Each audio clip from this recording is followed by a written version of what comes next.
নমস্কাৰ সকলোকে আজিৰ ভিডিঅ'টিলৈ স্বাগতম জনাইছোঁ আপোনালোকে জানেনে যে এগৰাকী মাতৃয়ে পুত্ৰ নে কন্যা সন্তান জন্ম দিব সেয়া কেৱল পুৰুষজনৰ ওপৰতহে নিৰ্ভৰ কৰে কিন্তু কেনেকৈ জানো আহক যুগ্ম জীৱনৰ সাক্ষী হিচাপে আমি সকলোৱে সন্তান আশা কৰোঁ উপযুক্ত সময়ত বিবাহপাশত আবদ্ধ হৈ মানুহে সংসাৰ গঢ়াৰ নিয়ম অতীজৰে পৰা চলি আহিছে আমি সকলোৱে জানো যে পতি পত্নীৰ যৌন কাৰ্যৰ ফলতে সন্তান জন্ম হয় পিছে গৰ্ভত থিতাপি লোৱা সন্তানটি পুত্ৰ সন্তান নে কন্যা সন্তান তাক সহজতে জনাৰ কোনো উপায় নাই আনকি আমাৰ ভাৰতবৰ্ষত ইয়াক আগতীয়াকৈ জানিবলৈ বিচৰাটো এক আইনগত অপৰাধ আমাৰ এই সমাজৰ একাংশ লোকে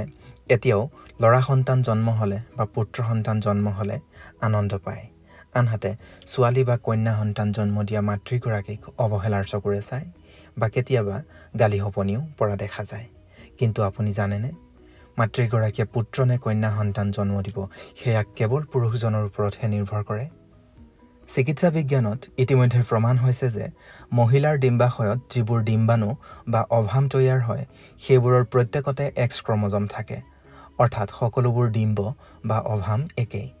আনহাতে পুৰুষৰ শুক্ৰাশয়ত যিবোৰ শুক্ৰাণু বা স্পাৰ্ম উৎপন্ন হয় সেই শুক্ৰাণুবোৰৰ বা স্পাৰ্মবোৰৰ 50% এক্স ক্ৰম'জম আৰু 50% ৱাই ক্ৰম'জম থাকে অৰ্থাৎ সকলোবোৰ শুক্ৰাণু বা স্পাৰ্ম একে নহয় এতিয়া ভিডিঅ'টিলৈ ভালদৰে মন কৰিব প্ৰতিগৰাকী মহিলাৰ যেতিয়া মাহেকীয়া হয় মাহেকীয়া হোৱাৰ পৰা 14 দিন আগত অভুলেশ্যন হয় অভুলেশ্যন মানে এটা অভাম নিৰ্গত হয় বা ডিম্বাণু নিৰ্গত হয় আৰু এই ডিম্বাণুটোৰ লগতে পুৰুষৰ শুক্ৰাণু লগ হৈ সন্তান সৃষ্টি হয় এইটো আমি ডিম্বাণু বুলি ধৰি লৈছোঁ আৰু এই ডিম্বাণুত কেৱল এক্স ক্ৰম'জম থাকে আনহাতে যেতিয়া এজন পুৰুষে যৌন কাৰ্যৰ পাছত বীৰ্যস্খলন কৰে তেতিয়াহ'লে সেই বীৰ্যস্খলনৰ পৰিমাণ লাখতকৈও বেছি হয় আৰু তাৰে 50% এক্স ক্ৰম'জম আৰু 50%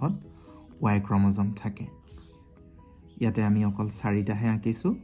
কিন্তু এই শুক্ৰাণুবোৰৰ পৰিমাণ লাখ লাখ হয় কিন্তু আচৰিত কথাটো হ'ল যে এই লাখ লাখ শুক্ৰাণুৰ যিকোনো এটাইহে গৈ এই অভাম বা ডিম্বাণুটোৰ লগত লগ হৈ সন্তান সৃষ্টি কৰে ইয়াৰে যদি এক্স ক্ৰম'জম থকা শুক্ৰাণু বা স্পাৰ্মটো গৈ এই ডিম্বাণুৰ লগত লগ হয় তেতিয়াহ'লে পুৰুষজনৰ এক্স ক্ৰম'জম আৰু মহিলাগৰাকীৰ এক্স ক্ৰম'জম লগ হৈ XX লগ হৈ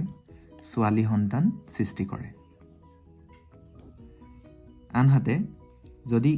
ৱাই ক্ৰম'জম থকা স্পাৰ্ম এটাই গৈ